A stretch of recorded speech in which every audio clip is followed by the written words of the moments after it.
Bonsoir, frères et sœurs. C'est un grand privilège pour moi d'être ici ce soir à Kingston. C'est pour moi une surprise.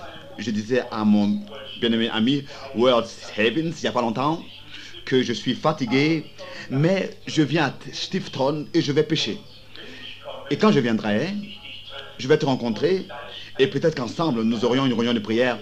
Et maintenant nous sommes même dans un auditorium, un collège, et je suis un peu enroué parce que j'ai parlé trop longtemps. C'était une courte prédication, seulement 6 heures. 6 heures. Je vous fais pas peur. Je ne vais pas vous garder longtemps de cette manière ce soir. Je suis un peu enroué, mais je suis malgré tout venu. C'est un grand privilège d'être ici et de rencontrer le pasteur agréable et aussi d'avoir reçu ce bel accueil. Et tel que le frère l'exprimait, c'est vraiment vrai. Nous pouvons vraiment dire amen à cela, parce que le diable rôde comme un lion dévorant, cherchant qui est-ce qui pourra engloutir dans ces derniers jours. Pour engloutir, qui est-ce qui pourra engloutir? Il sait que son temps est arrivé, est court, et il n'a plus beaucoup de temps. C'est pour cette raison qu'il doit le faire maintenant. J'aime comment est-ce que cet auditorium est constitué. Je remercie aussi la direction de cette école et de ce que nous avions eu la possibilité d'avoir cette salle, et aussi pour votre contribution et votre travail d'ensemble. Et je ne sais pas qui a mis ce tapis à l'entrée avec écrit dessus « Bienvenue ». Je pense que c'était le frère Billy qui l'a fait. Je l'estime beaucoup. Merci beaucoup. Dieu voulant, le Seigneur voulant, si le Seigneur le veut, nous allons revenir pour avoir tout un nombre de réunions avec ce pasteur ici et avec d'autres, de manière que pendant quelques soirs, nous pourrons être ici ensemble, bien informer les gens pour les réunions et avoir des réunions ensemble. Nous avons besoin de travailler les uns pour les autres. Nous avons besoin vraiment les uns des autres, vraiment des véritables croyants. Nous avons besoin les uns des autres. C'est toujours une bénédiction là où vous allez et que vous rencontrez le peuple de Dieu. Je vois ici aussi des jeunes, là-bas le jeune et la jeune fille. Et je les ai observés aussi les enfants ici. J'aime cela, j'aime les enfants.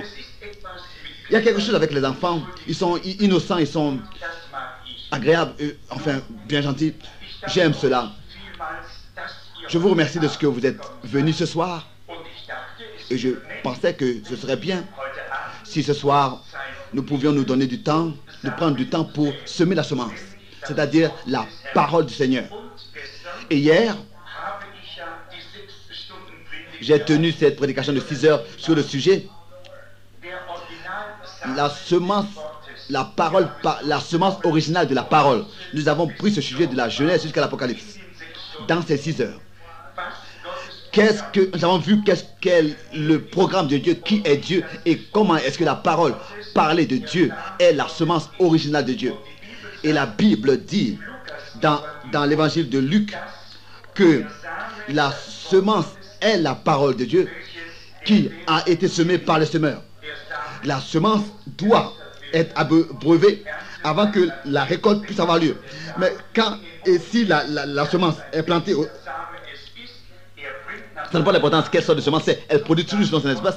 C'est ce que Dieu a dit déjà dans Genèse. Chaque semence produit selon son espèce. Et dans Hébreux chapitre 6, nous pouvons constater qu'il est parlé de la pluie.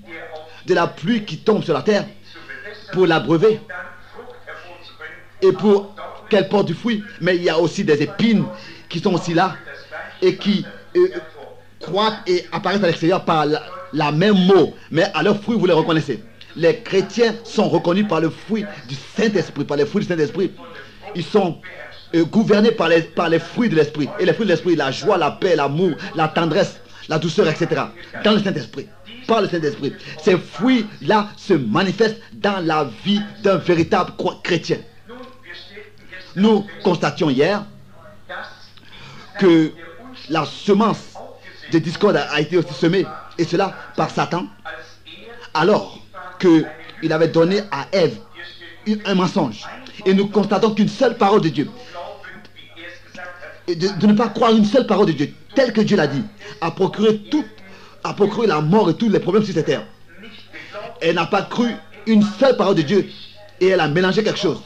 On peut rien, on n'a pas le droit de mélanger quoi que ce soit avec la parole de Dieu. La parole de Dieu est la semence originale et Dieu est éternel. Et Dieu est la parole. Au commencement était la parole et la parole était auprès de Dieu et la parole était Dieu. Et la parole est devenue chair et a habité parmi nous. Dieu et la parole sont la même chose. Ils ont la même nature. Pensez à cela. Je crois que Dieu un jour va juger le monde. Pas par un congrès, pas par une église, mais selon sa parole.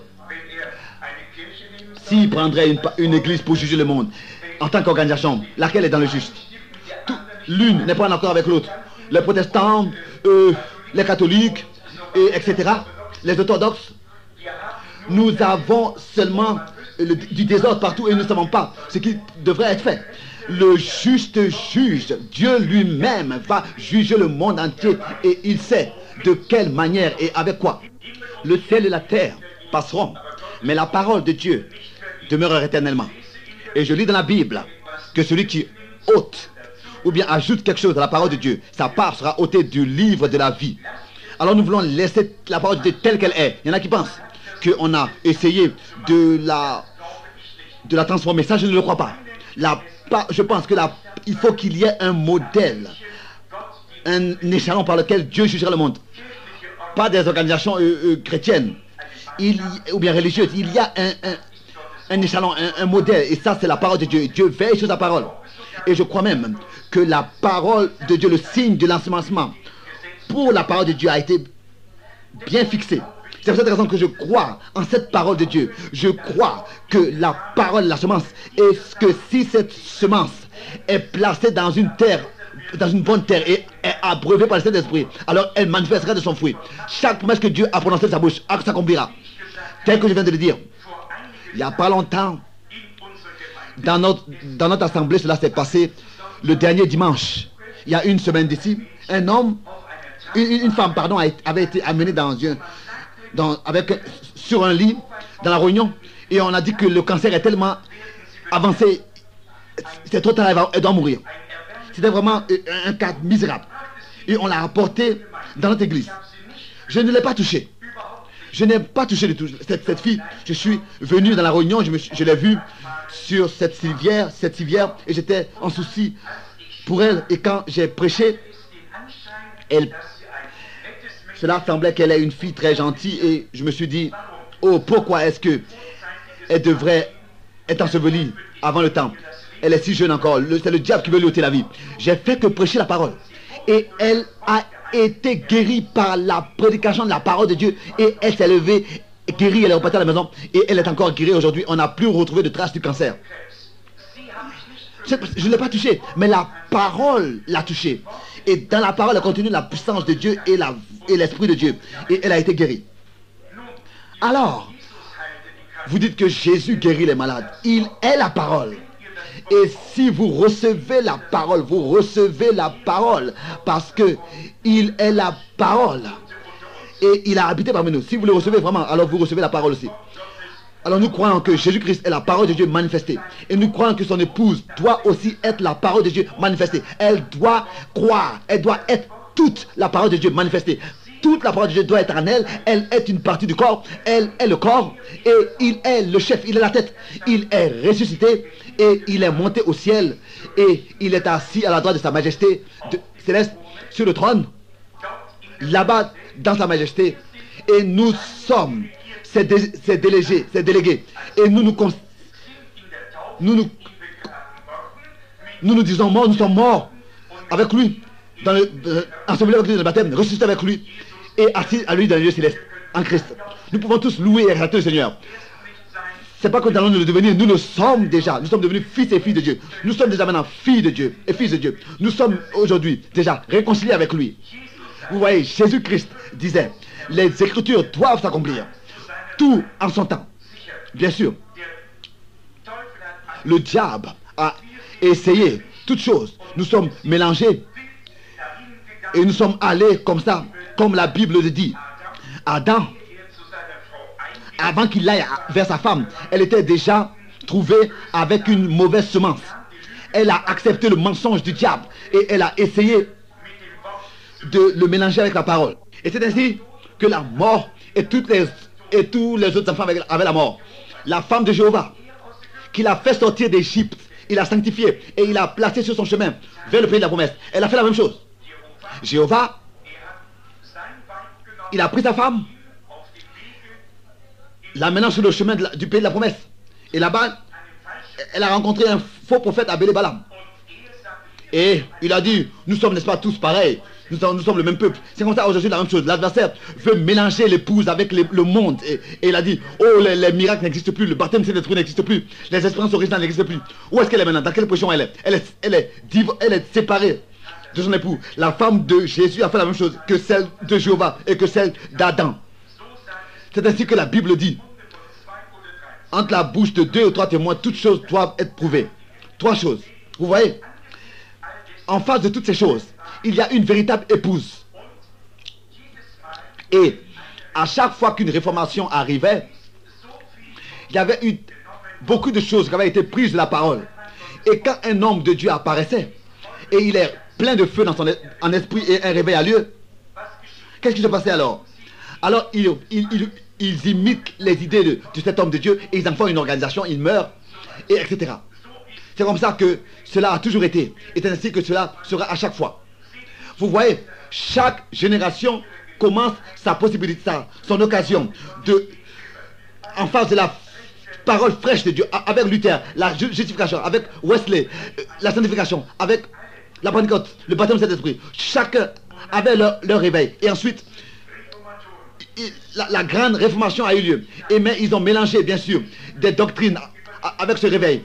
Ils ont accepté la psychologie et des doctrines d'hommes et des façons de voir humaines, telles qu'elles avaient fait au commencement. Et c'est comme ça que la mort tout de suite suit et ils meurent spirituellement. C'est comme ça que c'était toujours. Mais alors, croyez ou bien ne le croyez pas. Vous, peut-être que vous ne pensez pas de cette manière, mais aujourd'hui, si le Seigneur le veut, je voudrais venir à parler de ce sujet.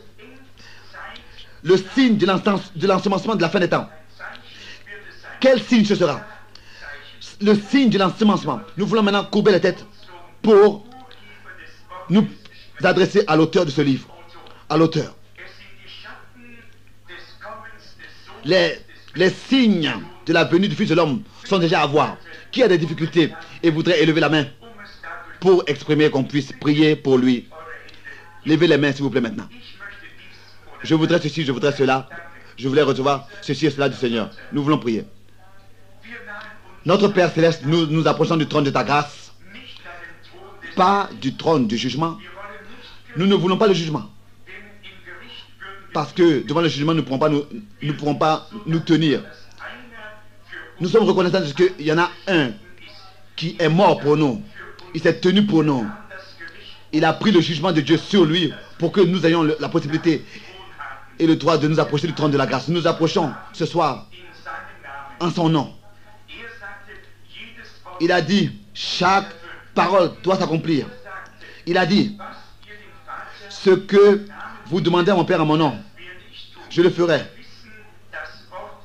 Nous savons que la parole est vraie. Et nous nous approchons de toi, notre Père Céleste, au nom de Jésus-Christ.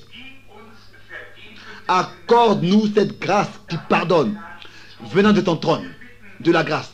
Nous te demandons ce soir, Seigneur, que ta parole puisse être claire pour nous, qu'elle nous soit révélée. Et c'est-à-dire l'heure dans laquelle nous vivons. Nous ne voulons pas comme ça trébucher en tant que comme quelqu'un qui tâtonne dans l'obscurité et ne sait pas où il va. Nous sommes des enfants de la lumière. C'est ce que tu as dit. Nous devrions savoir où est-ce que nous allons. Pas pour pas, pas avec pas, pas après pas. Marcher dans la lumière. C'est vrai que nous ne voyons pas tout le chemin, mais nous voyons le prochain pas à faire. Avec toi, nous te demandons, Père, que tu puisses nous permettre de faire ce pas ce soir. Et que nous puissions, Seigneur, reconnaître les pensées et la volonté de Dieu pour nous. Et nous t'en supplions que chaque main qui s'est levée, que la prière soit exaucée. Qu'elle soit dans ta volonté, qu'elle soit exaucée. Même pour le salut, pour la guérison, que ce soit pour le salut, pour la guérison ou bien des difficultés quelconques. Ça n'a pas d'importance. Quelle sorte de prière. Ou bien alors, quelqu'un est dans des difficultés, dans des problèmes. Que tu sois proche de chacun. Que tu puisses leur manifester ta grâce. Si quelqu'un est malade, que tu puisses guérir. Que la parole puisse entrer profondément dans leur cœur et leur accorder la guérison divine et la bonne santé. Nous te présentons ici, ta parole et toi-même et ce texte pour que, Seigneur, tu puisses nous révéler ta parole et ce que nous devons savoir. Bénis ces hommes, bénis, Seigneur, cette direction ici de l'école. Si aujourd'hui, dans ces jours, on dit qu'il y a une réunion internationale, on n'a plus de possibilité de se réunir, les portes se ferment. Alors bénis ceux qui ont permis que cette réunion ait lieu et que cela lui soit récompensé selon la parole de l'Écriture. Ce que vous avez fait à l'un de mes petits enfants qui croient en moi, c'est à moi que vous l'avez fait. Et tu diras que ce que vous avez fait à l'un de ces petits enfants, vous l'avez fait à moi. Alors que de cette réunion, des prédications, des prédicateurs puissants puissent apparaître et que des pasteurs aillent vers des assemblées et qu'un grand réveil puisse être manifesté parmi les hommes et que beaucoup soient sauvés et aussi les malades soient guéris et que tu puisses ainsi par cela être glorifié. Nous te le demandons dans le saint nom de Jésus-Christ. Amen.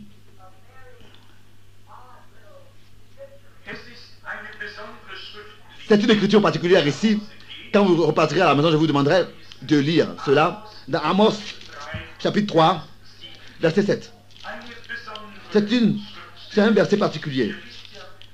Vous savez que Dieu fait des choses de manière particulière, plein de secrets. Il a ses manières de faire ses miracles. Dans Amos chapitre 3 verset 7. Car le Seigneur l'Éternel ne fait rien sans avoir révélé son secret à ses serviteurs les prophètes. Ce texte ou bien le sujet que je voudrais utiliser, c'est le signe de l'ensemencement de la fin des temps. Comme hier, je le disais, j'ai eu à parler beaucoup de la semence, parce que la semence est la parole. Et tout commence dans la Genèse. Avec cette expression Genèse, ça veut dire le premier livre de Moïse. Le commencement. Tout commence là-bas dans la Genèse. Nous avons aujourd'hui des choses qui n'avaient pas commencé autrefois là-bas. Mais et ils sont alors hybrides. Ils sont un croisement. Un croisement, quelque chose d'hybride, c'est quelque chose qui ne peut pas se reproduire soi-même. C'est croisé. C'est hybride. Ça ne peut pas se reproduire soi-même. Comme moi j'ai eu à le dire, quand par exemple on prend une jument et qu'on l'amène à un âne, cela produit un mulet, mais il ne connaît pas son père et sa mère. Prenez par exemple un grain, si on le croise, le résultat est plus gros, il a un plus grand épi. Et il y a cet homme qui a écrit là-dessus, on a dit dans l'article, que si des femmes continuent à manger de cette nourriture artificielle, cette nourriture hybride, elle pourra bientôt plus recevoir d'enfants. Vous voyez? Vous voyez? On voit ce grand troupeau, mais où il ne peut pas lui-même se reproduire. Tout ce qui ne vient pas de Dieu, tout ce qui n'a pas été prononcé, appelé à l'existence par Dieu, tout ce qui n'est pas sa forme, sa création originale, est une hybride, est un croisement. Et tout ce qui n'est pas en accord avec la parole de Dieu ne peut pas non plus produire des enfants de Dieu nés de nouveau. Une église qui ne permet pas que la véritable parole de Dieu soit prêchée et de croire comme les Écritures le disent, et qui accepte des dogmes et des doctrines et des falsifications et des interprétations, ne peuvent pas produire des enfants de Dieu nés d'en haut, remplis de cet esprit. Bien sûr, de grandes églises, de grands bâtiments et des chaises agréables, mais spirituellement ils sont aveugles et morts et ne peuvent pas produire des enfants de Dieu parce que elle est morte. Sur ce sujet, j'ai prêché 6 heures. Aujourd'hui, nous repartons au signe de l'ensemencement. Vous voyez, tous les hommes blancs, si ils étaient clairs et normaux dans leur tête, ils essaieraient de constater ce qui se passe devant eux. Nous voulons savoir ce qui se passe maintenant. Où est-ce que le monde va? Où est-ce que qu'est-ce qui se passera? C'est comme quelqu'un qui veut traverser un fleuve. Et il doit savoir où sont les pierres, etc. Il ne doit pas comme ça fermer les yeux et aller. Il doit savoir où est-ce qu'il met ses pieds. Il doit être attentif d'ici à là, etc. Si quelqu'un veut traverser un fleuve à pied. Et c'est comme ça aussi avec nous tous. Et ça, c'est le cri dans l'humanité. Durant tous les âges, d'où est-ce que nous venons? Où est-ce que nous allons? Un soir, un homme saint qui prêchait. C'était dehors, ils avaient fait du feu et ils parlaient. Vous voyez là-bas où il y avait du bois, il y avait beaucoup de place. Cet homme sanctifié essayait de raconter au roi les choses de Dieu. Et il y a eu comme un oiseau qui a apparu des ténèbres et est reparti. Et l'homme s'est levé. Et il a posé la question au roi. D'où est-ce qu'il vient et où est-ce qu'il va? Ça, nous voulons savoir. D'où est-ce que nous venons? Et qu'est-ce que nous faisons ici sur cette terre? Et où est-ce que nous allons après, en quittant cette terre? Vous voyez toute cette science et tout ce que nous avons. La science et tous ces ossements que nous avons examinés, ces examens que nous avons faits. Avec les satellites, nous avons fait des recherches, etc. Aucun autre livre peut vous dire d'où est-ce que vous venez, où est-ce que vous allez. Seulement la Bible. Elle vous dit d'où est-ce que vous venez, ce que vous êtes et où est-ce que vous allez. Si nous voulons le savoir, comment est-ce que les choses continuent, nous voulons alors prendre le livre unique. On peut bien sûr prendre des ossements, des vieux ossements. On peut sonder les satellites, etc. Ce n'est pas la réponse. Dans la Bible est l'unique réponse dans la parole de Dieu. Vous voyez, les hommes se sont toujours posé la question. Et quand vous lisez la Bible, nous nous posons la question, quand nous lisons les Écritures parfois ici et là, nous ne devrions pas le faire. Nous devrions croire. Vous voyez, personne peut prouver de Dieu par la science. Si nous pouvions prouver Dieu par la science, ça voudrait dire qu'il n'est plus Dieu, qu'il n'est pas Dieu. Et la foi n'est pas scientifique. Si Moïse avait pris des feuilles du buisson Adam et avait dit, je vais essayer d'examiner dans le laboratoire, pourquoi est-ce que ces plantes ne se consumaient pas? Dieu n'allait pas alors lui parler. Il devait faire une seule chose, ôter ses souliers et apparaître avec la crainte devant le Seigneur. Et Dieu alors lui a parlé. Vous voyez, par la science, nous ne pouvons pas prouver les promesses de Dieu. Mais nous pouvons les voir. Comment est-ce que déjà elles se sont accomplies et comment est-ce que Dieu le disait. Et dans la crainte et devant lui et dans le recueillement devant sa parole, nous sommes ici et nous voulons observer la parole. Pourquoi est-ce que nous sommes ici? De quoi il s'agit en fait? Il n'y a pas longtemps, j'étais à l'ouest, j'étais dans la maison d'un homme qui m'avait invité pour un repas.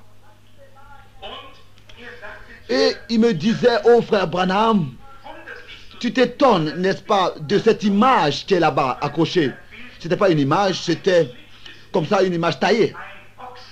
C'était une charrue avec des bœufs devant, une femme et un homme assis dessus. Et la femme avait un enfant un bébé sur ses jambes. Il a dit ça, c'est ma mère et c'est mon père et ce jeune homme, c'est moi. Nous étions venus ici dans cet endroit avec cette charrue. Avec ce chariot. Mais depuis, regarde, les choses sont tellement allées bien pour nous. Je veux que tu viennes avec moi dehors. Et dans le parc. Et je vous dis, je ne sais pas combien de territoires lui appartiennent dans son ranch. Dans sa ferme. Il m'a dit, tu vois, là-bas aussi, j'ai une ferme. Je l'ai achetée à l'ouest. Et à l'est. J'ai acheté aussi. Et tu vois là-bas aussi cette fumée. Là-bas, ces bâtiments m'appartiennent aussi. Tu vois là-bas cette ville. Il y a beaucoup de choses qui m'appartiennent dans cette ville. Et tu vois là-bas au nord, là-bas dans la banque, je suis le président. Et il disait tout ce qui lui appartenait sur cette terre, à droite et à gauche, à l'est, à l'ouest et au nord. Et je lui ai posé une question. Il y a une question que je vais te poser la question. Tu m'as montré au nord, au sud, à l'est et à l'ouest, à la ville, etc. Et moi, je lui ai montré le ciel. Et je lui ai posé la question. Combien de biens tu as au ciel? Un jour, tu vas devoir quitter cette terre ici. Où est-ce que tu iras alors d'ici? C'est la question qu'on doit se poser. Ici, nous sommes seulement très courts, ici sur cette terre. Mais là-bas, nous serons éternellement. Alors, nous devons nous poser là-bas, nous serons pour toujours. Alors, nous devons nous poser la question. Où est-ce que nous serons pour l'éternité? Et pas seulement nous soucier de se construire des maisons et beaucoup d'autres choses. Ici, c'est vrai, nous avons besoin de ces choses.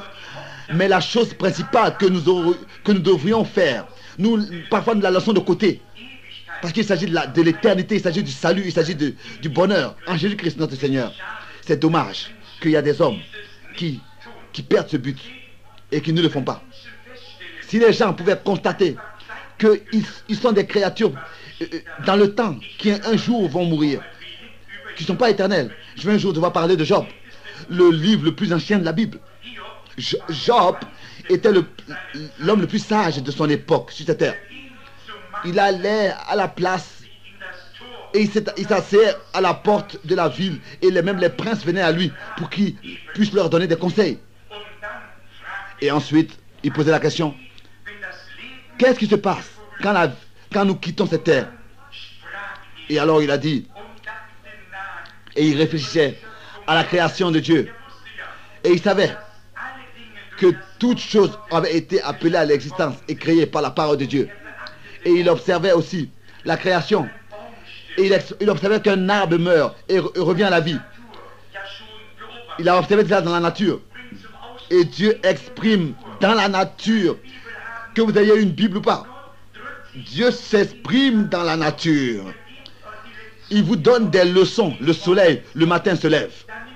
Alors, il prend son cours pendant la journée comme un bébé qui naît et qui grandit, la jeunesse. Ensuite, il va à l'école. Ensuite, il va au collège. Ensuite, il passe le matin et l'après-midi. Et ensuite, le soleil va se coucher le soir. Et vous voyez, c'est la fin. Est-ce que c'est la fin du soleil? Non. Dieu a un objectif avec le soleil. Le prochain jour, il apparaît de nouveau. De quoi est-ce que cela parle? De la vie et de la mort et de la résurrection.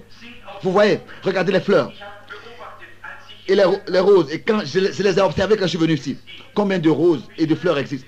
Et comment est-ce qu'elles sont belles? Comment est-ce qu'elles sont belles? Nous les avons pour un objectif. Ils sont la parole de Dieu parlée. Dieu les a appelés à l'existence. Vous voyez ce qui se passe? Ils sont dans vos jardins ou bien quelque part. Et alors, jeunes ou âgés, quand la gelée apparaît, quand la température baisse, alors ils sont touchés et ils se couvrent leur tête. Et qu'est-ce qui se passe? C'est un ensevelissement. Ils sont ensevelis. La semence sort d'eux et la pluie du printemps tombe. C'est comme une pluie, c'est comme des larmes qui coulent, qui tombent. Et la semence est ensevelie. Et qu'est-ce qui se passe? Même l'herbe n'existe plus, n'est plus là. Le rejeton, tout disparaît. Rien ne reste de la plante. Et alors, est-ce que c'est la fin? Non. Quand le soleil chaud apparaît de nouveau, alors dans la nature, toute la vie réapparaît. Quelque part, alors, dans la semence, il y a le germe de vie et elle revient à la vie. Cela sert à un objectif. Et Dieu a voulu les choses ainsi que cela réapparaît à la vie. Et nous aussi, nous sommes ici avec un objectif bien précis. Et nous devons servir cet objectif, ce but. Nous devons choisir entre la vie et la mort. Nous sommes ici pour un objectif bien précis, nous avons été placés et nous devons vivre pour cet objectif. Et c'est pour servir Dieu. Parce que nous sommes des fils et des filles de Dieu. Vous voyez? Job observait la création et il voyait que la mort n'est pas la fin. La vie réapparaît. Quand le soleil brûle au printemps, alors la vie réapparaît. Vous voyez? C'est une parole parlée de Dieu. La semence est présente, elle vit. Et même si c'est une procédure de mort qui a lieu, ici je regarde Job 14, au verset 10. Mais l'homme meurt et il perd sa force. L'homme expire et où est-il allé? Oh, verset 13. Et si tu voulais me cacher dans le séjour des morts, me tenir à couvert jusqu'à ce que ta colère soit passée. Job voyait les fleurs, comment est-ce qu'elles apparaissent. Et ces valeurs, alors objectif, elle meurt. Comme un arbre apparaît. Au printemps, il produit son fruit et il meurt. Et vous avez vu comment un arbre produit des feuilles et au printemps, il sert à son objectif et après, l'automne vient et les feuilles deviennent vertes, jaunes, marron et la sève le quitte. Est-ce que c'est la fin de l'arbre? Non, qu'est-ce qui se passe? La vie qui est dans et qui était dans l'arbre va dans les racines, repart dans les racines. Là d'où c'était venu. Qu'est-ce qui se passe alors? Au printemps, cela remonte dans le tronc. La nouvelle vie, les nouvelles feuilles. La même vie revient dans l'arbre. Et vous, chrétiens, vous êtes attachés à l'arbre de la vie. Et si la vie apparaît, et si la vie quitte le corps pécheur, alors cette vie de Dieu revient. Si la vie quitte votre corps pécheur et que la vie de Dieu revient dans votre cœur. Alors c'est quelque chose de merveilleux. J'étais au Kentucky, d'ici vu c'est, je crois, au nord, et je voulais aller chasser avec le frère Wirt, l'un des responsables de l'église. Et à Yankton, il y avait là-bas une réunion. C'était un bâtiment méthodiste. Et vous savez ce qui se passe dans les réunions, je ne peux pas guérir. C'est le Seigneur qui le fait. Et aucun autre peut guérir. Mais là-bas, donc Dieu a promis dans sa parole, dans les derniers temps, de donner le don du discernement des esprits, etc. Et il a donné la promesse pour les derniers temps. Et dans l'église là-bas, dans cette réunion, il y avait une femme qui était assise. Et il y avait une réunion qui était assise. Et l'esprit a commencé à appeler les gens par leur nom et ce qu'ils ont. Et il m'a montré ce que je devais leur dire. Et le Seigneur était à l'œuvre dans le corps de son église. Comme autrefois, le Seigneur Jésus connaissait les pensées des hommes. Et connaît leurs secrets. Vous qui lisez la Bible, vous savez ces choses. Et il a promis de faire la même chose dans les derniers temps. Dans les derniers temps. C'est ainsi que cela est scripturaire et il le fait. Je voudrais que vous soyez attentifs. Complètement derrière, il y avait de la réunion, il y avait une femme dans ce bâtiment méthodiste qui pleurait. Et elle pleurait. Et j'ai vu comment l'esprit de Dieu allait, le Saint-Esprit allait à cette femme. Et je lui ai dit, tu pleures à cause de ta soeur. Tu as un mouchoir dans ton sac, tu l'as amené avec toi alors que tu es venu ici. Prends ce mouchoir avec lequel tu essuies tes larmes. Va, impose ce mouchoir, impose les mains à ta soeur avec ce mouchoir, car ainsi dit le Seigneur, elle doit vivre. Et le prochain jour, elle était guérie. Et c'était un temps chaud de l'année. Et j'étais de nouveau là-bas et je voulais chasser. Et cette fois-ci, des écureuils.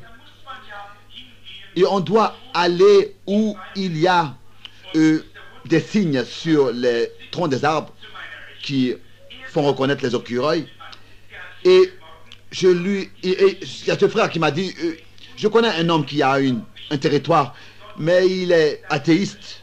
Il ne croit pas Dieu, au contraire, il se moque des croyants. Mais je le connais par mon père et par mon papa. Et je vais lui demander est-ce qu'on a le droit d'aller chasser sur son territoire. Je lui ai dit, bon d'accord frère, allons-y. J'étais un peu de côté. Et le frère était avancé pour parler avec cet homme. Il y avait deux hommes qui étaient assis sous un pommier. Et il m'a dit, celui qui est assis à la droite. À droite, c'est lui. Alors il est allé, il s'est présenté, il a dit, je suis Ruth. Alors le monsieur lui a dit, ah, c'est toi, de quelle famille de Ruth tu es? Alors il a dit, monsieur Wood a dit, je suis le fils de Jim Wood. Alors le monsieur a dit, tous ceux de Jim Wood ou Benz, eh bien, qui que ce soit, tous les Wood, vous pouvez chasser dans mon territoire. Et alors, il a dit, mais est-ce que je peux amener avec moi mon pasteur? Il a dit, mais est-ce que tu es tombé si bas que tu dois toujours être avec ton passeport partout où tu vas, l'amener avec toi? Et j'étais encore assis dans la voiture. Il est venu me chercher, je suis venu, je lui ai dit, bonjour monsieur, comment allez-vous? Il a dit, mais tu es un prédicateur? J'ai dit, oui. Il a dit, mais j'ai quelque chose contre vous. Et bon, moi je suis considéré comme un incroyant, un incrédule, un athéiste. Alors il a dit, mais j'ai quelque chose contre vous les prédicateurs. Vous parlez des choses, vous parlez de choses que vous ne comprenez pas, que vous ne savez pas. Et je lui ai dit, mais c'est ainsi. Et il commençait à parler, il a dit, Dieu n'existe pas. J'ai dit, mais si vous pensez, moi je vois les choses différemment. Et alors nous parlions un peu encore courtement ensemble. Et subitement il a dit, il y a un homme, un prédicateur. Celui-là, j'aimerais bien le rencontrer. Il y a 2 ans d'ici, il y avait eu un prédicateur dans cette ville appelée Yankton, ici, pas loin de nous, ici, de cet endroit. Et là-bas, il y avait une femme dans le culte qui avait été apporté, qui ne pouvait plus vivre. Aucun médicament, rien ne pouvait l'aider encore. Le médecin avait dit qu'elle ne pourra même pas passer la nuit, elle va mourir avant. Elle avait le cancer dans l'estomac. Le cancer dans l'estomac. On ne pouvait plus l'aider. C'était vraiment terrible pour elle. Et cet homme disait, sa sœur, pendant la réunion, était là. Et le prédicateur qui avait prêché là-bas connaissait aucun d'eux, que ce soit la sœur ou bien la femme qui était malade. Et il a dit à cette femme d'où elle vient, quel est son nom, et qu'elle a un mouchoir dans son sac, et qu'elle doit prendre ce mouchoir avec lequel elle suit ses larmes. et qu'elle doit imposer la main à sa soeur avec ce mouchoir. Et le lendemain, nous étions allés parce que nous avons entendu des cris dans cette maison le soir. Nous sommes pensant que l'armée du salut est là-bas. Et l'homme a dit, si je pouvais rencontrer ce prédicateur, je voudrais bien parler avec lui. Et lui demander qui lui a dit, comment la femme s'appelle et tout ce qui la concernait. Car elle était guérie après. Alors j'ai pensé à moi-même. Je ne ressemble pas à un prédicateur. Je ne m'étais même pas rasé pendant quelques jours. Et je lui ai demandé que je peux avoir une pomme de cet arbre. Il a dit, bien sûr, savez-vous. Prends. J'ai dit merci. Et j'ai mordu dans la pomme. Et je lui ai dit, oh, c'est une pomme. C'est très bien. Et il m'a dit, cet arbre m'a apporté beaucoup de fruits. Alors je lui ai dit, mais quel âge il a l'arbre? Il a dit, oui, je l'ai planté à peu près dans cette année, il m'a produit beaucoup de fruits. Et il a dit, les feuilles tombent déjà. Alors je lui ai demandé, mais je voudrais vous poser la question. Qu'est-ce qui se passe? Les feuilles tombent. On est au milieu du mois d'août, il n'y a pas encore de gelée. La gelée va seulement venir en octobre et en novembre. Et c'est le milieu d'août et seulement les feuilles tombent des arbres. Pourquoi est-ce que les feuilles tombent? Il a dit, mais parce que la sève quitte l'arbre et va dans les racines. Je lui ai dit, mais pourquoi? Il m'a dit, alors si la sève n'allait pas dans les racines, l'arbre allait geler et mourir. Je dis, ah bon, c'est ainsi, mon monsieur? Il a dit, oui, la sève repart dans les racines pour ne pas que l'arbre meure. Reste là-bas dans les racines pendant le temps d'hiver, et au printemps, la sève revient dans les troncs et porte des fruits. Et porte des feuilles, et là porte des feuilles et des fruits. Alors je lui ai dit, mais je voudrais te poser la question. L'arbre n'a pas d'intelligence. Alors quelle est l'intelligence qui peut dire à cet arbre que maintenant la sève, pour le temps de printemps, de l'hiver, doit repartir dans les racines? Alors je lui ai dit, mais si tu prends de l'eau, et que tu prenais de l'eau glacée, et que tu mettais ça sur la base, que la sève allait dans les racines. Il m'a dit non. Alors je lui ai dit, tu dois admettre qu'il y a une intelligence qui a déterminé cela et qui dit à l'arbre ce qu'il doit faire et quand est-ce que la sève doit aller dans les racines et quand est-ce que ça doit revenir dans le tronc, etc. C'est pas l'arbre qui détermine cela. Il faut que ce soit une loi, une intelligence qui dit cela à l'arbre. Alors il m'a dit, mais ça, j'ai jamais pensé à cela. Je lui ai dit, monsieur, la même intelligence qui a déterminé à l'arbre que la sève dans le temps froid repart dans les racines et dans les temps chauds revient dans le tronc et que l'arbre reproduit son fruit. C'est la même intelligence qui m'a dit le nom de la fille, de la femme et les problèmes de sa sœur, etc. Il m'a dit, mais vous n'êtes pas le prédicateur. Je lui ai dit, si, je suis le prédicateur. Et je l'ai amené à Christ. Une année plus tard, il est mort dans la foi au nom du Seigneur Jésus-Christ. Vous voyez, nous devons trouver Dieu de cette manière. Comme Job, autrefois. Déjà observé dans la nature, avait vu dans la nature qu'il y a la vie, qu'il y a la mort, qu'il y a la résurrection. Il s'était posé des questions. Mais il ne pouvait pas comprendre comment est-ce que cela se passe avec un homme. Job ne pouvait pas comprendre. Si l'homme meurt, où est-il? L'arbre n'a pas péché. La nature n'a pas péché. C'est l'homme qui a péché. Et lui, il était un prophète, Job, et la Bible, dans le texte que nous avions lu, nous dit que Dieu révèle ses secrets à ses serviteurs, les prophètes. Nous connaissons l'histoire de Job. Et alors Dieu a expliqué ces choses à Job. Que la semence de l'homme est imparfaite. Parce que la femme, la mère de l'humanité a péché. Elle n'a pas obéi à Dieu. Elle n'a pas cru Dieu. Et c'est ainsi qu'elle a voulu hybrider et mélanger. Elle l'a fait. Et la parole ne peut pas être mélangée. Ne peut pas être hybridée. Jésus-Christ a dit, si vous avez de la foi comme un grain de sénévé, donc de moutarde, pourquoi est-ce qu'il utilise le mot moutarde? Un tel grain de sénévé ne peut pas être hybridé et croisé. Et il a voulu dire, voilà, si vous avez une telle foi que vous ne pouvez pas mélanger, hybrider, croiser avec de l'incrédulité et du doute, ou bien des choses qu'on remet en question de la parole de Dieu. Oh, maintenant je me sens merveilleusement. Vous ne vous posez pas de questions sur ce que Dieu a dit. Ça n'a pas d'importance. Ce que Dieu a dit. Ce que Dieu a dit. Vous ne posez pas de questions et vous ne remettez rien en question. Vous croyez simplement. Vous devez croire. Vous voyez? Si Ève avait seulement cru, alors elle aurait reçu et elle aurait amené des enfants au monde de la manière juste. Mais avant que son mari vienne à elle, elle avait déjà une semence étrangère. Vous voyez? C'était de l'impureté.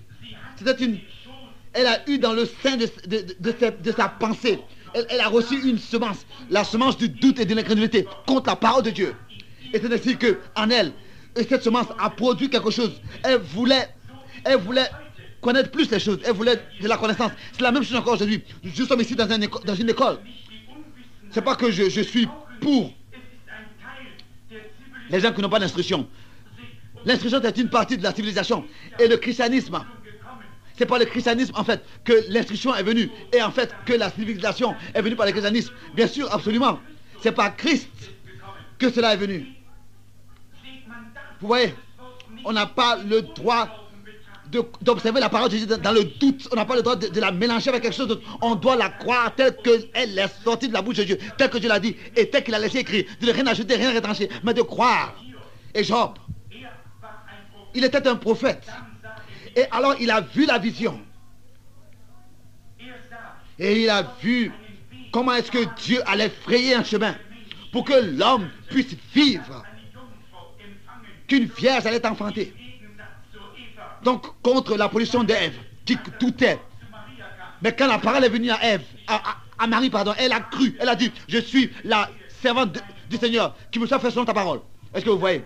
Elle n'a pas dit, oh attends, jusqu'à que je ressente la vie en moi, alors je vais rendre ce témoignage, jusqu'à que je sois positif dans mes pensées. C'est comme ça que nous le faisons parfois en tant que chrétiens. Attendre jusqu'à que j'aille mieux, jusqu'à que je ressente quelque chose et que ma guérison ait lieu. Non, ce n'est pas la question. Vous croyez d'abord. Qu'est-ce qu'Élie a dit?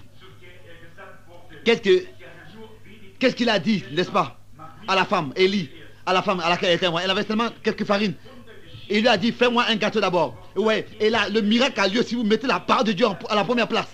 La parole est la semence qui manifeste le miracle, qui produit le miracle. Donc, recevez d'abord la parole. Donnez la première place à la parole. Croyez la parole. C'est l'Esprit de Dieu qui donne la vie à cette semence. Comme l'eau tombe sur la semence. L'eau, donc, représente le Saint-Esprit, tel que Moïse avait édifié le serpent des reins dans le jardin, dans le désert. C'est ainsi que le Fils de l'homme a été édifié. En tant qu'un symbole, il est mort pour nous sauver. Il est le rocher qui a été frappé. C'est de lui que l'eau de la vie a jailli pour le peuple dans la mort. Pensez à cela. Alors que Job voyait cet homme juste qui allait venir, ce juste qui allait venir, qui allait se tenir dans la brèche entre Dieu et le pécheur. Cette semence parfaite, cette semence, son pourri, elle meurt. Elle apparaît si elle meurt. Elle apparaît si elle meurt. C'est comme ça que c'était. C'était ainsi. C'était une semence qui n'était pas parfaite. Mais quand il est venu, lui, le juste, quand il a vu celui qui allait restituer la perfection, selon la parole de Dieu, qui allait frayer un chemin, alors le prophète était en esprit. Et il a dit, je sais que mon Rédempteur est vivant. Et à la fin des jours, il sera sur cette terre. Et je contemplerai Dieu. Même si mon corps est complètement pourri. Qu'est-ce que c'était? Job était un prophète. Et les secrets de Dieu sont révélés au prophète. Et il a prononcé la parole que Dieu lui montrait. Il a prononcé et elle s'accomplissait. Parce que c'était une parole parlée. Et en son temps, elle s'est accomplie telle qu'elle avait été prononcée. Et Christ est né. Lui qui se tenait entre les vivants et les morts. Entre le vivant et les morts. Il est mort et il est ressuscité. Il a prononcé la parole était la semence. Et elle a produit de son fruit en son temps. Elle a mûri et produit son fruit en son temps. Chaque semence que Dieu a placée produira selon son espèce, produira de son fruit, mûrira. Dieu a envoyé le message par un ange à Marie. Béni sois-tu, Marie, tu auras un fils, quoique tu ne connais aucun homme. Qu'est-ce qui se serait passé si elle avait dit que le médecin puisse d'abord confirmer cela? Alors je vais le croire. Vous voyez? Alors rien du tout ne se serait passé. Qu'est-ce qu'elle a fait? Elle a accepté ce message dans le sein de son cœur, là où son esprit est. Le cœur, le sein de votre cœur, ce sont vos sens, vos pensées. Vous avez 5 sens qui gouvernent le corps et 5 sens qui gouvernent l'esprit. Et ensuite, la conscience. Vous avez l'odorat, la vue, l'écoute, etc. Mais vous avez un seul canal pour l'âme, un seul canal. Vous êtes constitué de corps, d'esprit et d'âme. Mais il y a un seul canal. C'est-à-dire un seul sens. Vous avez été fait avec un libre arbitre. Un libre arbitre. Vous pouvez accepter ou alors rejeter. Vous voyez, Ève a été faite de la même manière. Sur le même fondement. Dieu avait dit de ne pas le faire et elle a fait quand même. Elle pouvait décider. Vous voyez, elle a mélangé avec la parole de Dieu, avec le mensonge de Satan et elle a produit la mort. Mais avec Marie, c'était différent.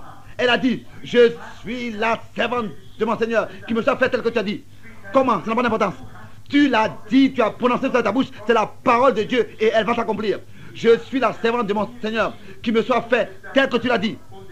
Et cela a été réglé, vous voyez. Et le germe de la vie s'est manifesté. La parole de la vie a été manifestée en forme d'un homme. Le juste a payé le prix de la mort et le prix de nos fautes par sa mort. Nous qui étions injustes, lui le juste, et sa vie est revenue sur nous. Et il est la parole parlée. Et avant, nous aussi, nous allons produire de son fruit. Si nous le croyons, il faut que cette semence de ta parole que nous avons reçue produise son fruit. Et elle va produire son fruit au temps convenable. Nous croyons tous que nous vivons à la fin des temps. Chaque homme qui est intelligent, ça je le crois, parce que s'il regarde autour de lui, alors il sait que les choses ne peuvent pas continuer comme ça longtemps. L'état du monde. J'ai peut-être à peu près 15 minutes, je voudrais vous montrer ce que je pense. Tous savent que quelque chose doit se passer. Et les écritures doivent s'accomplir. Chaque écriture doit s'accomplir. Il nous a dit que le monde a été créé en 6000 ans. Un jour auprès de Dieu sont pour nous 1000 ans. 6 jours. C'est ainsi qu'il nous a dit. Un jour auprès de Dieu est pour nous 1000 ans. Les deux 2000 années, le monde, le cosmos, l'ordre du monde est venu à sa fin. Et Dieu a envoyé le jugement du haut des cieux et a prononcé le jugement. Mais le juste, Noé et sa famille, il les a sauvés. Et les deuxièmes 2000 années, il y a eu encore quelque chose qui s'est passé dans le cosmos, dans l'ordre, dans l'espace, dans l'église, qui avait été rendu impur. Et on s'est moqué de lui. Comme autrefois, on s'était moqué de Noé, qui avait prêché pendant combien de centaines d'années? 120 années. Et dans les dernières 2000 années, l'église est allée dans la captivité. Elle a accepté des doctrines et des interprétations. Mais il a envoyé son fils, n'est-ce pas? Maintenant, nous sommes de nouveau en 1962. Et qu'est-ce que la Bible dit? La Bible dit qu'à la fin des temps, le temps sera raccourci, devrait être raccourci à cause des élus. Et les Écritures ne peuvent pas mentir. À cause des élus, sinon, aucune chair sera sauvée. Nous voyons alors que nous vivons à la fin des temps. Et le 7e jour, c'est le sabbat, c'est-à-dire le millénium. Le règne de 1000 ans. 6000 années sont presque remplies, sont presque pleines. Et les hommes ont ces choses entre leurs mains. Ils sont les armures aujourd'hui pour se détruire en une seconde. Ils peuvent détruire le monde entier avec leurs armes, avec leurs bombes. Ils peuvent comme ça faire exploser toutes choses. Ils peuvent envoyer des raquettes en haut. Ils peuvent sonder tout, ils peuvent nous attaquer et dire rendez-vous. Et nous devrions nous rendre. Bon, les petits, qu'est-ce qui se passe avec eux alors? Autrefois, il s'agissait seulement des grands. Maintenant, nous avons aussi, même les petits pays ont aussi les mêmes bombes atomiques. Nous croyons que nous vivons à la fin des temps. Nous pourrions pendant des heures parler de cela. Mais nous voulons aller dans quelques versets bibliques. Il s'agit de la semence qui pour la fin des temps qui pour la fin des temps a été ensemencée, a été semée. Ésaïe a parlé de ça. Job a parlé de ça. Chaque prophète de Dieu a parlé de ça, à qui les secrets de Dieu leur avaient été révélés. Ésaïe et Jérémie tous ont parlé de cette semence. Vous voyez, et à chaque fois, cela s'est passé tel que cela avait été écrit et prononcé à l'avance. Cela ne peut pas être autrement. C'est la parole de Dieu et elle ne peut pas être brisée et être annulée. Jésus-Christ est la parole. Ça, nous le savons tous. Et nous voulons recevoir sa parole. Hébreux chapitre 1, verset 1. Après d'avoir autrefois, à plusieurs reprises et de plusieurs manières, parlé à nos pères, par les prophètes, Dieu, dans ces derniers temps, nous a parlé par le Fils, ou bien dans le Fils. Il était le Dieu prophète. Il était prophète. Parce que Moïse avait dit, un prophète comme moi, vous serez envoyé par Dieu. Il était plus qu'un prophète. Il était plus qu'un prophète. Il était Dieu manifesté de la chair. Et ce Dieu prophète nous a donné 2-3 signes, des grands signes.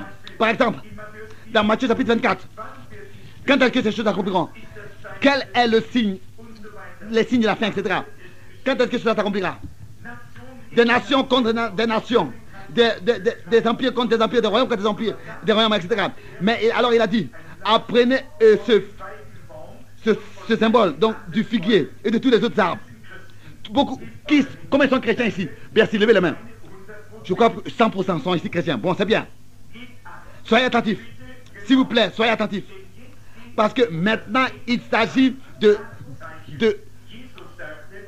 du signe de l'ensemencement de la fin des temps. Et le Seigneur a dit ici d'apprendre du figuier. Quand vous verrez le figuier, de quoi? À quoi vous pensez? Et chacun qui lit la Bible sait que le symbole du figuier concerne les Juifs. Joël a parlé de cet arbre. Et il a parlé des arbres. Ce que les différents insectes ont rongé de cet arbre. Et Dieu a dit qu'il allait restituer toutes choses. Les Juifs ont été découpés, c'est ce que Paul nous dit. Et les nations ont été greffées à leur place, ont été retranchées et les nations ont été greffées à leur place. Et Jésus-Christ a dit d'apprendre cette parabole du figuier, de s'instruire par une comparaison tirée du figuier. Job voyait de nouveau des arbres, ils vivent, ils meurent, et ils reviennent à la vie, ils réapparaissent. Il est parlé du figuier et de tous les arbres, et de tous les autres arbres. Des arbres, quelle sorte d'arbres? Il y a l'arbre de vie, il y a l'arbre de la connaissance, il y a des nations en tant que des arbres. Quand vous verrez le figuier et tous les arbres, donc Luc chapitre 21, verset 29, dès qu'ils ont poussé, vous savez de vous-même en regardant que déjà l'été est proche. Il fait une comparaison avec les nations. Et Dieu se comporte avec les nations en tant qu'épouse, avec chacun individuellement. Mais en tant que les Juifs, avec les Juifs, il se comporte avec eux, pas avec les individus, mais avec toute la nation. C'est une nation dans son entièreté, élue. Les missionnaires vont en Israël et veulent sauver. Non, la Bible dit un peuple et une nation naîtra en un seul jour. Israël va accepter Christ en tant que nation en un seul jour. Oui, s'il vous plaît, soyez attentifs, exactement. Quand vous verrez le figuier, dès qu'ils poussent, et tous les autres arbres aussi reçoivent la vie, tous ont reçu un réveil, particulièrement, ou bien alors avaient reçu un réveil. Les Juifs sont à la maison, dans leur pays, en tant que nation. Ils ont leur drapeau, ils ont leur gouvernement, ils ont leur monnaie, ils sont une nation. Cela, après plus de ça, donc combien d'années? 2800 ans, etc. comme ça. Donc, leur drapeau est le plus vieux des drapeaux du monde. À peu près après 2200 ans. Et Jésus-Christ a dit que quand vous verrez qu'ils poussent et qu'ils reçoivent la vie, vous savez, il parlait aux Juifs. Et il a parlé aussi de tous les autres arbres. Regardez, l'Église catholique, elle avait le plus grand réveil. Les protestants avaient le plus grand réveil. Billy Graham, Chuck Schuller et les pentecôtistes avaient aussi le plus grand réveil. Tommy Hicks, Oral Roberts, et etc. De grands hommes, partout, il y a eu des réveils. Aussi, et les puissances mondiales ont eu leur réveil. Les puissances nationales ont eu aussi leur réveil. Aujourd'hui, en ce moment, il y a aussi des réveils. Qui sera le plus grand? N'est-ce pas? Le communiste, etc. Et les prédicateurs crient et disent devant la chair, ayez peur du communiste. C'est de l'erreur. Montrez-moi un verset où le communiste va gouverner le monde. C'est Rome qui va gouverner le monde. Regardez à cette vision que le roi de Nebuchadnezzar a eu. Cette tête en or jusqu'aux pieds. Et les orteils en fer et en argile. Jusqu'à que la pierre se détache. Et tombe là-dessus. Vous voyez? Le fer et l'argile mélangés. Ça veut dire mis ensemble. nous avons cette rencontre entre Khrouchtchev et Eisenhower. Vous savez ce que veut dire Khrouchtchev? Khrouchtchev veut dire farine, argile. Et Eisenhower veut dire fer. Eisenhower veut dire fer. Vous voyez, c'est tellement clair. Et Khrouchtchev a ôté ses souliers et il a tapé sur la table. Ils ne peuvent pas se mettre en accord. Qui va gouverner? C'est Rome qui va gouverner. Une confédération des églises et c'est le catholicisme qui va les unir ensemble et va exercer la domination. C'est ainsi que la Bible dit. Et la parole de Dieu ne peut pas être brisée. Est-ce que Rome, maintenant, n'a pas invité toutes les églises protestantes? Et avec vous, qu'est-ce qui se passe, vous, pentecôtistes? La même chose avec vous s'est passé. Vous êtes entrés et vous êtes membre du Conseil mondial des églises. Tout cela se passe. Tout cela doit maintenant mûrir et produire son fruit. Le temps pour cela est arrivé. Les gens s'organisent. Il y a des grandes organisations. Il y a des grandes dénominations. La même chose que la Bible a dit s'accomplit devant nos yeux. Ça, c'est le Dieu prophète Jésus-Christ qui l'a dit. Les Juifs vont revenir dans le pays et ils vont expérimenter un réveil. Oh, il y a aussi un réveil parmi les nations. Il y aura des réveils. Baptistes, méthodistes, Assemblée de Dieu, partout. Vous voyez? Et aussi les nations vont aussi... Une nation sera contre toute nation. Tout cela est en train de produire son fruit. Israël est devenue nation après 2200 ans. Devenue nation. Les églises aujourd'hui maintenant se unissent. Ils ont aussi leur réveil. Il y a quelque chose d'autre. Une grande semence a été ensemencée. Dans 2 Timothée, Paul dit que l'apostasie dans l'église va être manifestée. C'est vrai. Est-ce que cela est une semence? Est-ce que cela est une promesse? Regardez aujourd'hui. Regardez les églises. Qu'est-ce qui se passe aujourd'hui? Ils s'organisent. Ils sont dans une sorte de coopération. Ils s'unissent ensemble. Mais ils ne croient pas toute la Bible. Ils ne croient pas à la véritable parole de Dieu. Si on leur dit que la Bible dit ceci et cela, ils disent oh, ça n'a plus sa valeur. Ce n'est plus aujourd'hui. Il n'y a plus de guérison divine aujourd'hui. Les signes et les miracles sont passés. Le baptême de Saint-Esprit original est passé. C'était seulement pour les apôtres au commencement. Vous voyez, qu'est-ce que c'est? Et cette semence aussi est en train de produire son fruit aujourd'hui. C'est le signe de l'ensemencement de la fin des temps. Jésus-Christ avait dit que quand vous voyez que toutes ces choses se passent, élevez vos têtes, car vous savez que votre rédemption est proche. Toutes sortes de semences sont en train de se manifester. Nous constatons. Et comme nous le disions, et même Joël aussi nous le dit, s'il vous plaît, écoutez, qu'il y aura une pluie de l'avant et de l'arrière-saison. Dans le même temps, dans la même saison. Combien de chrétiens savent que cela est ainsi? Dites Amen. Et pour ma surprise, il n'y a pas longtemps, j'ai regardé dans le dictionnaire. Et cela, le mot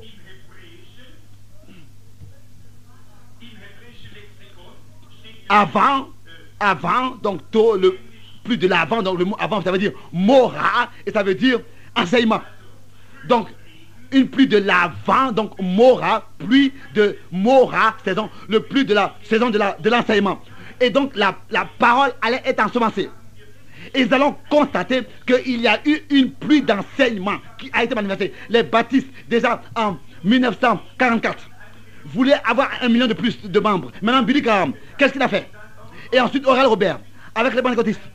C'était une pluie d'ensemencement, une pluie d'enseignement qui a été manifestée. Et le communiste aussi a semé son ensemencement. Il y a eu aussi un réveil catholique. Vous savez ce qui se passe? Quand ils remettront, ils restitueront la région est de Berlin, cela rétablit l'empire romain dans l'état dans lequel il était existant déjà du temps de Jésus-Christ. Bien sûr, cela se passera. Les réveils sont partout. Il n'y a plus à entendre parler maintenant de Billy Graham et de Oral Robert et des restes. Le feu du réveil ne brûle plus. C'est un signe de l'ensemencement de la fin des temps. La parole en tant que semence a été ensemencée. Les dénominations sont en train de récolter des dénominations. Les dénominations sont en train de récolter des dénominations. Ils s'unissent ensemble. Mais la parole de Dieu aussi a été ensemencée. Et quand l'Esprit de Dieu vient sur la parole de Dieu, alors la parole de Dieu dans les hommes vit. Et la fausse épouse qui a commis la prostitution spirituelle et qui est en train de se dire en ce moment, elle va aussi moissonner. Elle va moissonner le Conseil mondial des églises. Et ils vont s'unir. Ils vont être liés et brûlés comme la paille. Mais quand la parole de Dieu est ensemencée dans le cœur des hommes, alors c'est une épouse pure qui sera moissonnée. Le signe de l'ensemencement de la fin des temps. Qu'est-ce qui se passe avec nous, Église du Dieu vivant?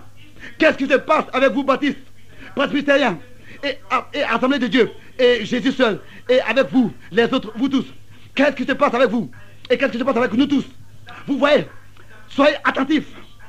Et soyez attentifs à quelle sorte de semence vous avez reçu dans votre cœur. À quelle sorte de semence? Ne recevez pas des doctrines et des interprétations des Écritures. On dit aujourd'hui, on parle de la pluie de la fin des temps. Et on parle de l'arrière-saison, de la pluie d'arrière-saison. Mais ce n'est pas une pluie d'arrière-saison. Quand la pluie d'arrière-saison, si elle était vraiment manifestée ici, je vous dis que la puissance de la résurrection serait manifestée et aurait touché l'Église. Et les mêmes œuvres que Jésus-Christ a fait sera aussi manifestée. Et que cela se serait propagé dans le monde entier. L'Église est en train de produire et d'imiter des choses. Elle veut avoir plus de lumière et de connaissance. Nous avons fait la même chose. Nous voulons nous-mêmes produire quelque chose. Laissez vos mains de toutes les imitations. Laissez Dieu lui-même faire son œuvre. Et recevez sa parole. Et gardez-la dans vos cœurs. Et quand la pluie tombera, alors je vous dis que la vie de Dieu sera manifestée. Et la parole elle-même va se manifester. Vous pensez que je suis en dehors de moi? Je ne le suis pas. Et même si je l'étais, je me sens bien ici. Laissez-moi tranquille. Je vous demande, croyez seulement la parole originale de Dieu. Les églises, ils ont accepté dans leur sein, dans le sein de leur pensée, des doctrines et des interprétations et du mensonge. Et maintenant, ce que Adam a trouvé, ce que Jéhovah a trouvé, ils l'ont trouvé aussi. Nous voyons aussi que les églises n'ont pas de réponse divine de la parole de Dieu. Le temps est arrivé. Parce que la pluie de morale, la pluie de l'enseignement, la pluie de l'avant-saison est tombée. C'est à cause que Billy Graham ne fait rien. Jésus-Christ avait dit, tel que c'était du temps de Sodome, c'est ainsi que ce sera dans le temps quand le Fils de l'homme sera révélé. Les deux anges étaient allés à Sodome. Pensez à cela. Lot marchait avec Abraham pendant un moment.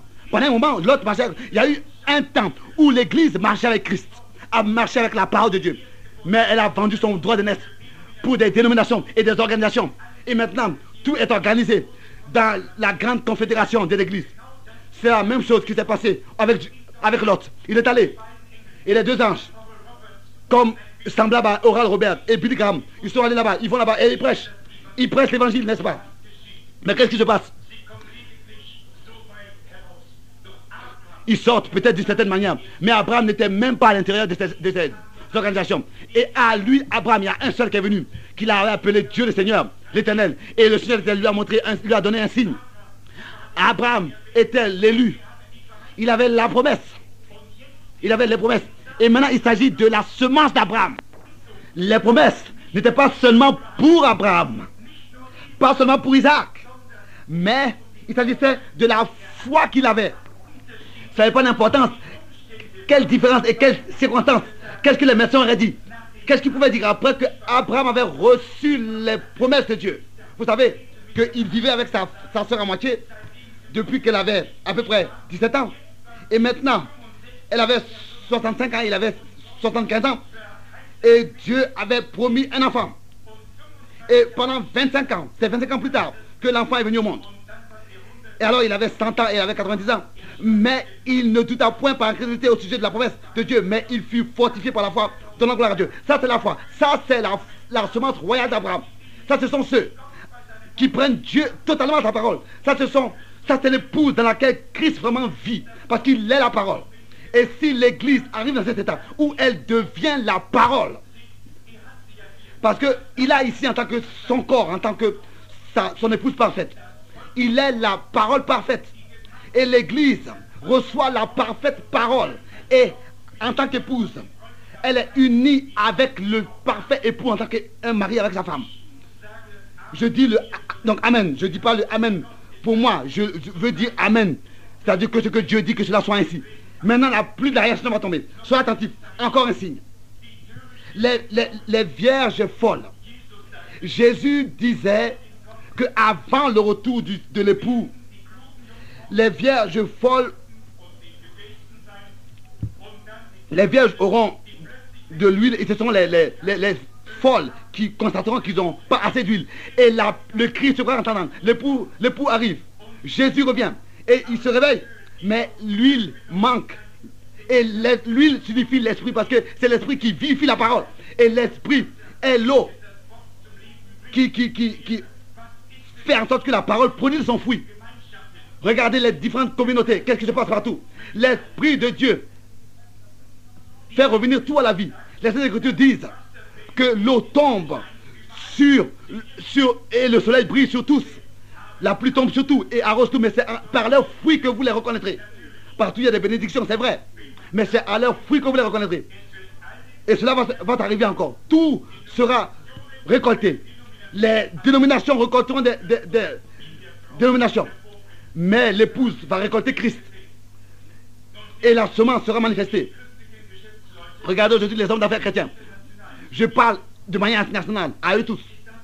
Ça, c'est la parole. Je ne peux pas faire de compromis avec qui que ce soit. Regardez les presbytériens, regardez les épiscopaux, regardez tous les autres. Parmi eux tous, ils cherchent le baptême du Saint-Esprit. N'est-ce pas? Et il y a un prédicateur bien, un ami, un homme gentil de l'Afrique du Sud. Il veut les inviter tous. Je leur dis, mais est-ce que tu sais ce que tu fais? Il veut un peu comme ça sauver Babylone. Vous voyez, dans ce temps-là où les vierges folles allaient acheter de l'huile, c'est là où Christ est revenu. Et il reste dehors. Elle reste dehors. Regardez ce grand prédicateur, Billy Graham, a dit nous avons besoin de la Pentecôte. Et les autres, ils disent ici et là, nous avons besoin de parler en langue, nous avons besoin des dons de l'esprit, nous avons besoin de la guérison divine, nous avons besoin des réunions de guérison. Vous voyez, ils veulent de l'huile dans leur lampe. C'est un signe de la fin des temps, c'est un signe de la fin des temps, de l'ensemencement. Pourquoi? Parce qu'ils essayent eux-mêmes de produire ces choses, c'est ainsi que l'époux revient et les portes sont fermées. Oh, quel jour merveilleux dans lequel nous vivons. Encore quelque chose. Parmi les nations, il y a du désordre, il y a du désespoir, et il y a des signes au ciel, des signes dans les cieux. Peut-être que nous avons encore quelques minutes. Vous êtes tellement gentils. Vous êtes vraiment très agréables. Bon, vous tous, vous avez vu les nations ont été ébranlées par la science. Vous avez entendu tous. Comment est-ce que dans le domaine de l'air, on a photographié des choses et ils ont eu à parler de cela. Et on pensait que maintenant c'est terminé. Mais ce n'était pas encore la fin. On a vu des lumières dans les cieux, vous avez vu cela. À la télévision, vous avez pu suivre cela. Et on écrit dans les journaux qu'il y a des soucoupes volantes qui passent partout. Il n'y a pas longtemps au point Kabom, on a eu à parler de cela. Ce n'était pas de la fiction, ce n'était pas des choses qui ont été inventées. Non, la lumière était vraiment réelle. Elle est descendue. Le Pentagone parle de cela et sait de ces choses. Il y a eu même des radars. Et on a pu prendre cela en photo. Ça passait à la lumière du son. Qu'est-ce que c'est? À la vitesse du son. C'est l'intelligence. Jésus-Christ même avait dit qu'il y aura des signes terribles aux cieux. Les gens vont perdre le désespoir, eux auront peur. Et ils vont vouloir même rendre leur esprit. Ils vont vouloir chercher la mort. Vous voyez, c'est un signe aussi de la fin de l'ensemencement, de la fin des temps. Vous voyez, la semence qui a été ensemencée, elle a manifesté ses racines. Et elle vit. Et elle pousse des rejetons. Et elle apparaît à l'extérieur. Écoutez s'il vous plaît. Différentes semences qui produisent le fruit dans le monde entier. S'il vous plaît, écoutez, prêtez bien l'oreille. Et ne manquez pas cela. Avant la première venue du Christ, les astronautes en Orient, ces mages, ils ont observé les étoiles. Et j'ai parlé un jour avec l'un de ces hommes. Et ces hommes la connaissaient, ce domaine. Et ils ont observé les corps dans le ciel. Et ils ont dit, avant que Dieu fasse quelque chose sur cette terre, fait quelque chose sur cette terre, cela est témoigné au ciel. Et on disait autrefois, ces mages ont voulu adorer le roi et ils ont suivi l'étoile. C'est ainsi que disent les Écritures. Mais ils disent qu'il y a 3 étoiles qui avaient apparu et ont formé une seule étoile. Et cet homme chrétien de ce domaine, il m'avait dit, alors avec qui j'avais parlé, il m'avait dit ça signifie qu'il y a 3 sortes de races pour lesquelles le Rédempteur allait donner sa vie. C'est-à-dire pour Sem, Cham et Japhet. Et quand l'évangile va être apporté à la descendance de Sem, de Cham et de Japhet, alors il reviendra. Vous voyez, 3, c'est le nombre de la perfection. Qu'est-ce que nous croyons? Vous voyez, le nombre 3, comme Père, Fils et Saint-Esprit. manifesté en Jésus-Christ, dans ce seul homme unique parfait. Tous les autres ont eu des différences, mais ici est le seul qui ne pouvait pas mourir. Dans sa perfection, même la mort ne pouvait pas le retenir. Il est ressuscité des morts. 3 est le nombre de la perfection. Ça, nous le savons. Dieu est aussi manifesté en nombre. 3, c'est la perfection. 7, c'est l'adoration. 14, c'est les épreuves. 50, c'est le jubilé, le jour de grâce. Vous voyez tous ces nombres. Dieu est exprimé dans tous ces nombres. Et il est parfait. 3, le nombre de la perfection. S'il vous plaît, écoutez exactement. Alors que Christ, en tant que bébé, fut né, ces 3 étoiles-là ont formé une seule étoile du matin et ont reflété la venue de ce bébé Christ. Qu'est-ce qui s'est passé? Nous le lisons dans les journaux, nous le voyons à la télévision, nous écoutons cela. 5 étoiles maintenant sont en train de s'unir. 5, c'est le nombre de la grâce. À chaque fois qu'une telle constellation d'étoiles a lieu, quelque chose de particulier se passe alors sur Terre.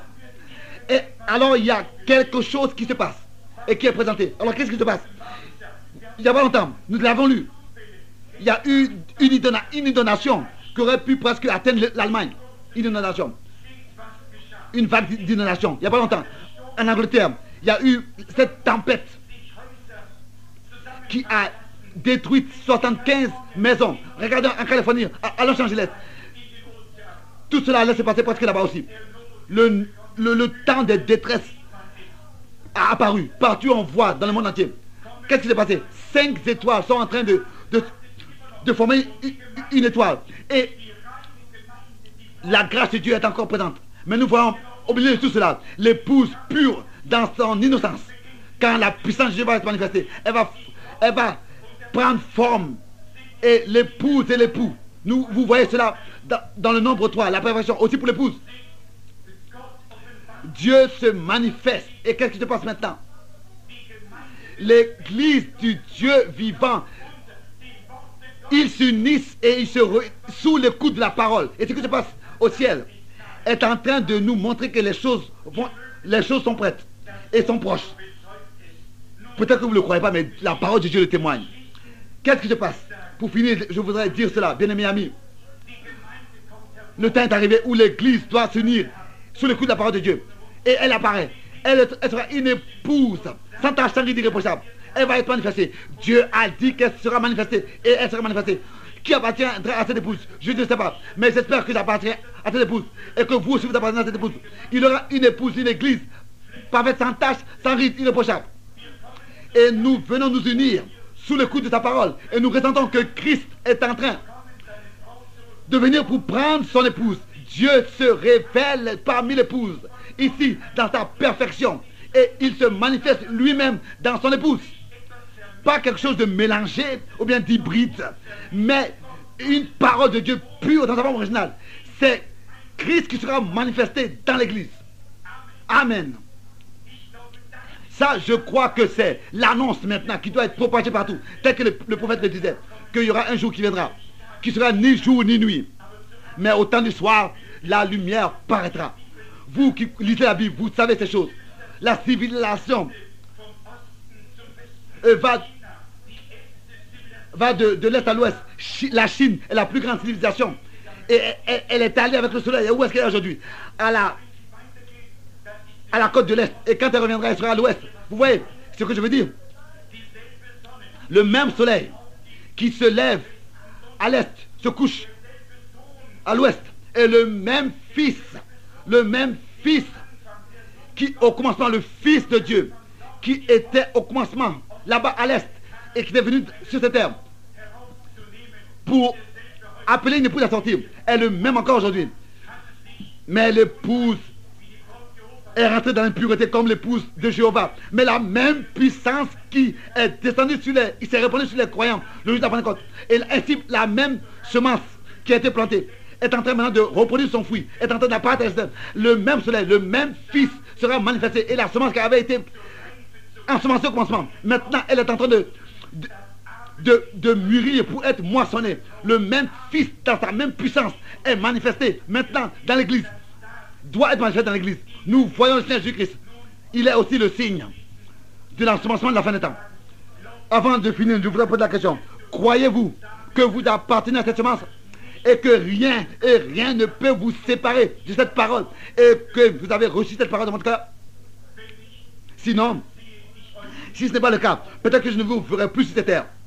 Alors je voudrais vous dire, ces secrets sont révélés à ces serviteurs des prophètes. Ils vous voient maintenant. Je répète ce que les prophètes ont dit. Quand vous, si vous n'avez pas encore reçu cette semence incorruptible de la parole de Jésus dans votre corps et que vous n'êtes pas devenu croyant, s'il vous plaît, n'écoutez pas, ne prêtez pas l'oreille à toutes ces choses qui sont hybridées et mélangées. Revenez et prêtez l'oreille seulement à la pure et originale parole de Dieu. Revenez à Jésus-Christ. Il est la parole. Et le corps ne veut pas être autre chose qu'était la tête. Il faut que ce soit la même chose. Le corps et la tête. Le corps est le chef. L'Église se tient seulement à ta disposition. Et elle rejette toute chose qui n'est pas scripturaire. Et vous ne pouvez pas comme ça devenir membre de l'Église. Vous devez naître dans l'Église du Dieu vivant.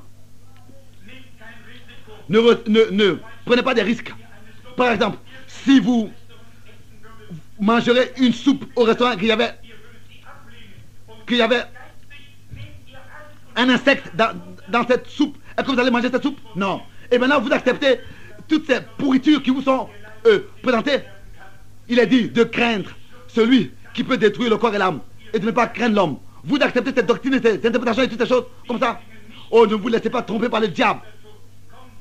Revenez et que l'Esprit de Dieu puisse venir sur vous et rendre témoignage de chaque promesse en la confirmant en vous, de chaque promesse qu'il a prononcée. L'Esprit vient en vous, il vit en vous et ainsi vous êtes le corps de Christ et lui il habite en vous. Vous voyez, si vous ne pouvez pas croire à la guérison divine, priez Dieu maintenant qu'il puisse vous accorder la guérison divine. Recevez la parole du Seigneur. Je suis le Seigneur ton médecin. Cette parole qui dit je suis le Seigneur ton médecin qui te guérit. Dites simplement Seigneur, je te crois et je vois ce qui va se passer. Comme cette fille qui est en train de mourir et des centaines de personnes et des milliers de personnes dans le monde. Vous voyez, je l'ai vu en Afrique du Sud. Une prière sur quelques personnes et ensuite beaucoup ont été guéris d'une manière que le jour prochain 7 camions avec des lits et des chaises roulantes ont été remplis.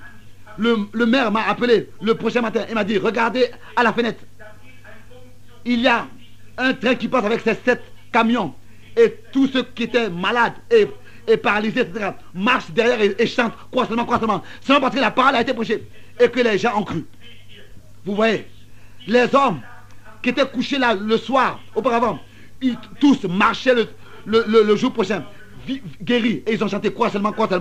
Il a envoyé ta parole et il les a guéris. Il envoie ta parole et l'Église reçoit ta parole. Celui qui est né de Dieu reçoit ta parole et croit sa parole. Crois Dieu, croyez-le. Nous voulons maintenant courber les têtes. Je vais prier et aussi prier sur ces mouchoirs, que tous les corps, que les têtes soient courbées et les yeux soient fermés. Je voudrais vous poser cette question très sérieusement. S'il y a quelque chose en vous qui vous retient en arrière, de ne pas croire que cette Bible est la parole de Dieu inspirée, alors levez les mains et dites frère, prends prie pour moi. Je veux être un chrétien. Merci. Que Dieu vous bénisse. Il y a encore une personne qui pense cela dans la salle. Je n'appartiens pas à ceux qui expriment de la pression. Faites. Vous pouvez seulement faire comme les choses vous ont été prédestinées. Pour les choses pour lesquelles vous avez été déterminés et prédestinés. Les scribes pharisiens ont vu tant de miracles, mais ils ne pouvaient pas croire malgré tout. Ils n'étaient pas déterminés à cela. Si votre cœur est endurci et que la parole ne peut pas se manifester par vous et être confirmée, et que vous ne pouvez même pas lever vos mains pour qu'ils puissent vous secourir, alors où est-ce que vous êtes alors? Peut-être qu'il y a des gens qui sont malades parmi nous. 1, 2, 3, 4, 5, 6, 7, à peu près 10 personnes. Alors nous voulons dire les personnes, nous voulons maintenant couper la tête. Ne doutez pas. Toi, ma bien-aimée sœur là-bas, toi qui as levé les mains, tu as dit pense à moi. Que Dieu bénisse ton cœur tendre. Que la parole de Dieu puisse en toi produire des racines et que tu puisses commencer à bichonner, à œuvrer pour Christ. Toi, frère, là-bas, tes cheveux sont déjà blancs, mais pense à cela. Abraham avait 75 ans quand Dieu le Seigneur a parlé avec lui. Oh, que Dieu puisse introduire sa parole dans ton cœur et que cela produise des racines, que Christ puisse être manifesté. Chacun de vous qui avez levé les mains, la Bible dit que la prière de la foi secourra le malade et Dieu le relèvera. Je vais prier que Dieu puisse abreuver la semence de sa parole et que quelque chose se passe en vous. Parce qu'auprès de Dieu, il n'y a pas d'exception de personne. S'il a sauvé un, il sauvera aussi tous les autres. S'il a guéri l'un, il guérira tous les autres. Si vous croyez, je peux maintenant prier pour vous. Notre Père Céleste, je tends mes mains sur ces mouchoirs. Peut-être que quelqu'un a un parent qui est malade, qui souffre. Quelqu'un ou bien une mère, peut-être avec un petit enfant. Peut-être un père aveugle quelque part, qui est assis en Géorgie. Peut-être quelqu'un à l'hôpital. Seigneur, tu le sais. Seigneur, nous savons une chose, que toi tu es le Christ qui a payé déjà le prix pour la guérison. Et je te prie maintenant, Seigneur, et ta semence a été propagée, comme cette femme avait dit, fils de David, fais-moi miséricorde. Et tu n'étais pas pour elle, fils de David. Alors tu as dit, il n'est pas bon de donner aux enfants le pain qui appartient aux enfants, de donner ces pains aux chiens. Mais elle a dit, les chiens mangent aussi le pain, les miettes du pain qui tombent de la table du maître. Et elle a constaté, quand elle est revenue à la maison, que ta parole déjà là-bas, avec produit le fait pour laquelle tu l'avais envoyé. Et c'était à la 11e heure, alors que la fièvre avait quitté cette personne. Seigneur, j'envoie ta parole, avec la parole de la foi, dans la prière, tel que cet homme a levé les mains, que ce soit pour le salut ou bien pour la guérison, quoi que ce soit. Tu as dit, celui qui croit en celui qui m'a envoyé, il est passé de la mort à la vie. Tu l'as dit. Et ils ont levé les mains. La science dit que ce n'est pas possible de lever la main. Mais l'esprit en eux a pris la décision et les a influencés à aller contre la force de la présenteur. Et ils ont levé leurs mains pour ainsi faire un signe au Créateur. Oh, que ta parole soit tombée dans leur cœur et que l'épouse du Christ soit manifestée. Que tu puisses guérir les malades dans toute la salle. Dans tout le bâtiment, ils ont levé les mains partout parce qu'ils sont dans les difficultés. Ils savent que tu es celui qui guérit. Tu es le médecin. Je prie pour eux. Je prie la prière de la foi et j'envoie cette prière à toi, Seigneur. Que ta parole puisse tomber dans leur cœur au nom de Jésus-Christ. Oh, que cela soit manifesté en eux. Qu'ils puissent saisir ces choses par la foi. Je te prie, Seigneur, aussi pour tous ceux pour qui ces mouchoirs seront apportés. Dans la Bible, il dit que on avait apporté des mouchoirs à Paul et qu'on les avait imposés aux malades et que des démons même étaient sortis d'eux et que des maladies ont été guéries. C'était pas Paul, mais c'était en lui ta parole. Et tu es le même, ô Père. En Israël, Israël était détaché du pays de la promesse. Et c'était ta véritable épouse. Ils allaient en voyage vers le pays de la promesse. Et l'adversaire s'était mis entre leurs chemins. Mais tu as regardé par la colonne de feu, par la mer. Et tu l'as divisé, tu as divisé la mer. Et tu as permis que l'on peut passer à sec et traverse la mer. Et maintenant, Seigneur, ce n'est pas par la colonne de feu, mais par le sang qui a coulé à Golgotha. Oh, que le diable puisse trembler et que ces hommes puissent être libérés et puissent saisir tes promesses par la foi, comme Israël était parfait par la foi, qu'ils puissent se voir parfait par le sang qui a coulé et saisir ta parole par la foi et que cela soit prononcé. Soyez en bonne santé et repartez à la maison complètement guéris. Oh, pensez à cette parole. Que sa parole ne revient jamais vide à lui, mais produit toujours l'effet pour laquelle il a envoyé au nom du Seigneur Jésus-Christ. Pendant que nous courbons les têtes, combien acceptent ce qui est dit, ce qui a été dit, et que la parole de Dieu est venue à vous, croyez cela, Alors levez vos mains et dites, je crois et j'ai reçu les choses pour lesquelles j'ai prié. Ça, c'est vrai. Ça, c'est bien. Que Dieu vous bénisse pour votre foi. J'espère que la parole de Dieu produira en vous des racines.